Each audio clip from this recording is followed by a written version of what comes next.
Have you ever felt totally and completely stuck? In a situation that feels so hopeless, so final, it's like looking at nothing but dust and dry bones? Well, today we're diving into an amazing story about finding life, real life, in the most desolate places you can imagine. Let's get into it. We've all had moments like that, haven't we? That feeling where a hardship just drags on, and you start to think, is this ever going to end? It's a heavy feeling, like being trapped with no way out. I mean, just think back to the pandemic. Everything was upended. Businesses, school, our daily lives. There was this feeling of crisis everywhere. Now, try to imagine that feeling, but 1,000 times worse. That's what the people of ancient Israel were up against, when their entire nation was destroyed and they were dragged off into exile. For them, it wasn't just a crisis. It felt like death itself. So to really understand the hope in this story, we first have to walk through their despair. Let's set the stage for this absolute catastrophe in their history, the fall of the kingdom of Judah. This wasn't just one bad day. It was this slow, agonizing collapse over years.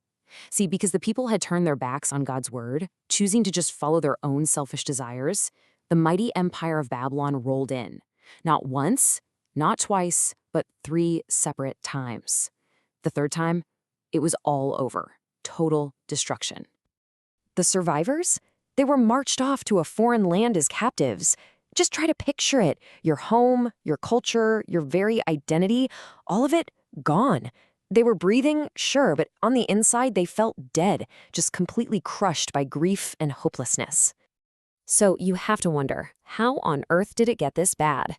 Well, in the middle of all that suffering, people started demanding answers. And that leads us to the deep, hidden root of their whole tragedy, which the prophet Ezekiel is going to lay bare. So the prophet Ezekiel, he's right there with them in exile. And the community elders, they come to him basically saying, why? Why is all this happening to us? It's a question we all ask when things fall apart, right? Why me? Why this? And here's the critical moment. God gives Ezekiel a vision to show him the answer, plain and simple.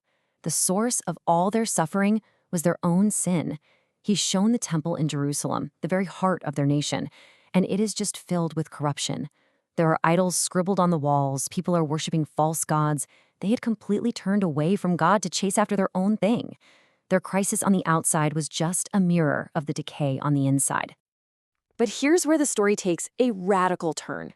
Because even in the middle of all this judgment, God hadn't completely abandoned them. And this brings us to one of the most powerful visions of hope in the entire Bible, given in a moment of total desolation. So God shows Ezekiel this valley. And it's not a beautiful green place. It's a graveyard. It's just littered with bones. Old, sun-bleached, dry bones. It's the perfect picture of the nation of Israel. Their hope was dead and gone. And then, looking out over this field of death, God asks this staggering question. He asks Ezekiel, "Son of man, can these bones live?" I mean, come on. The obvious answer is no way.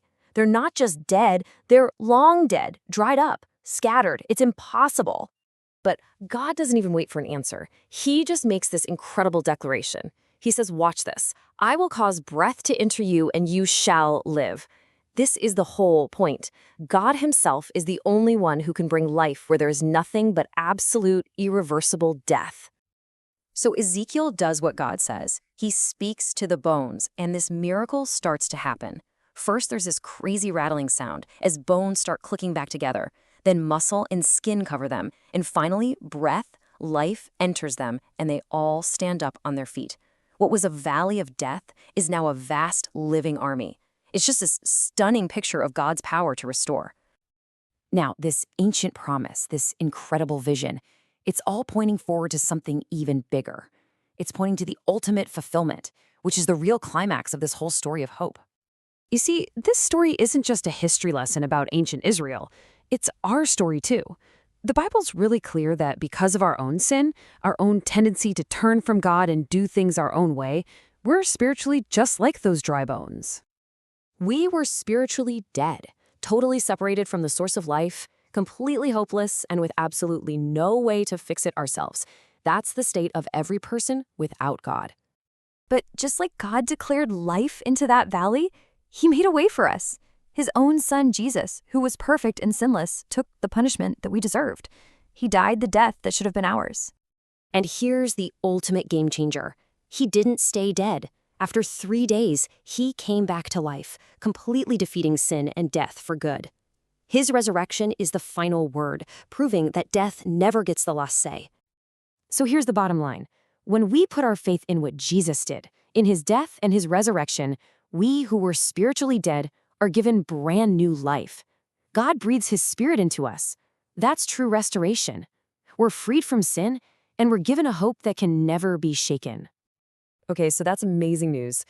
But how do we actually experience this restoration, especially when we're the ones feeling like we're in that valley of despair?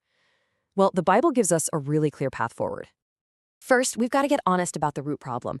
We need to admit that a lot of the time our struggles are connected to our own sin, and we just confess that to God. Second, we have to trust him. We have to truly believe that the God who can make an army out of bones can absolutely bring life back into your impossible situation. And third, we endure with faith. Instead of just giving up and saying, I can't take it anymore, we dig into God's word, find our strength there, and we keep going.